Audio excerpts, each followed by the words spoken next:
He's basically insurance for your snooze button. Plus most everything else you own. Visit geico.com to see how affordable renter's insurance can be.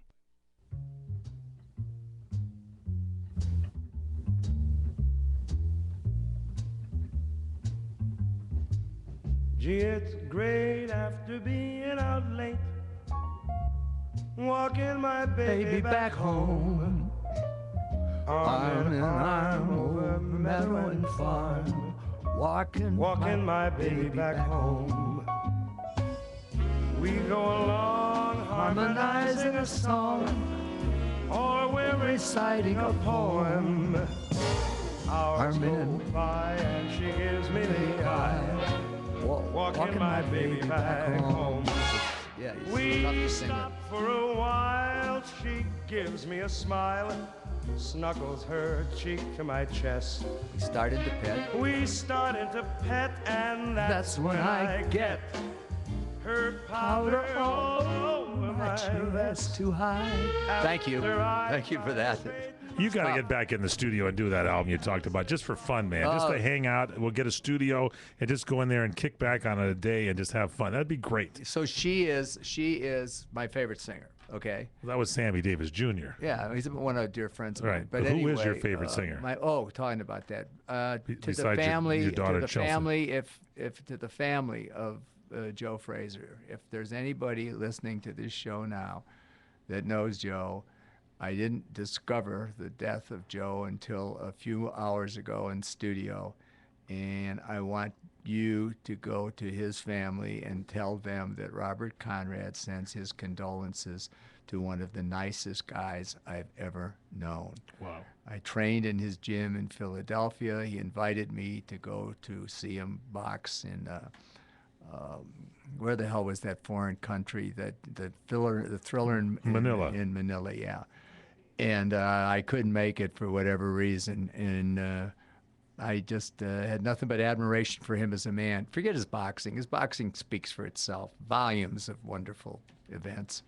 But as a man, he was real. And so, Joe, I want you and I want the boss up there to know that I loved you and you were an asset to our community.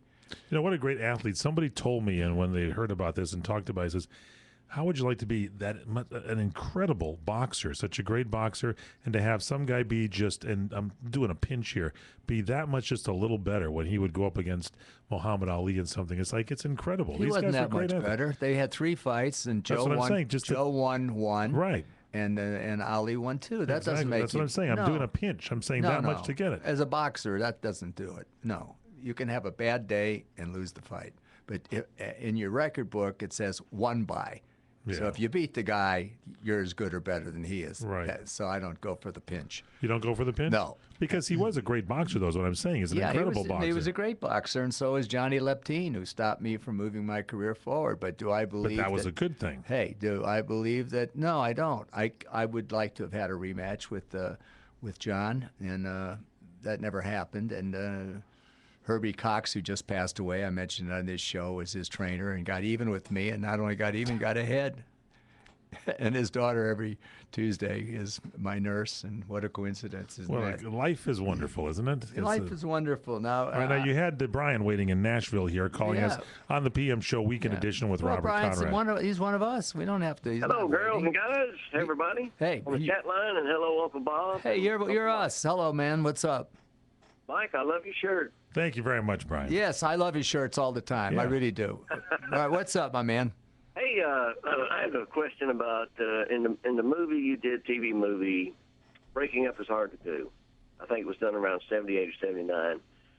You played against casts, and Billy Crystal, when you got into it, I was just wondering how was that to let a guy like that beat you up in that movie? I mean, that had to be hard to do. No, it wasn't hard. It was showing my ability as an actor.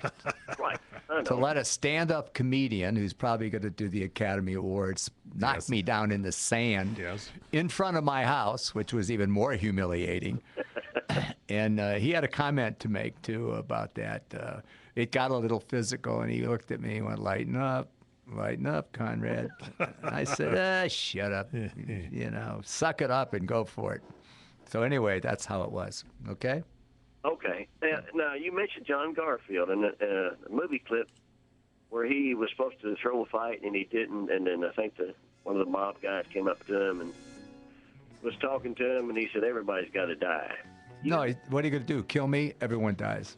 Yeah. Yeah. You later said that in the Night of the Eccentrics. Hey, Remember that? Yeah, sure, of course. Did you, I borrowed it from John. He borrowed it. That's all. Yeah. To John, right? Yeah, no, with all tribute to my favorite actor. I borrowed it from John. Well, okay. Thank you for remembering. Thank you for remembering and calling it to my attention. Now, listen, what are we going to do next week if we can't listen to you guys? Why can't you listen to us? It's Thanksgiving. You going to be on? Thanksgiving. We're gonna have Sure, to. Sure, we're gonna be on. Of course, we're gonna be on. We'll figure something out for you. Oh, okay. Well, look, y'all have a great weekend and happy Thanksgiving. Hey, thank you very much, and we'll be with you at Thanksgiving. All right, great. All right. All right, thank you. All right, straight ahead, we continue. It's the PM Show Weekend Edition with the one and only Mr. Robert Conrad on CRN. Here's helpful news for anyone who's caring for an older family member or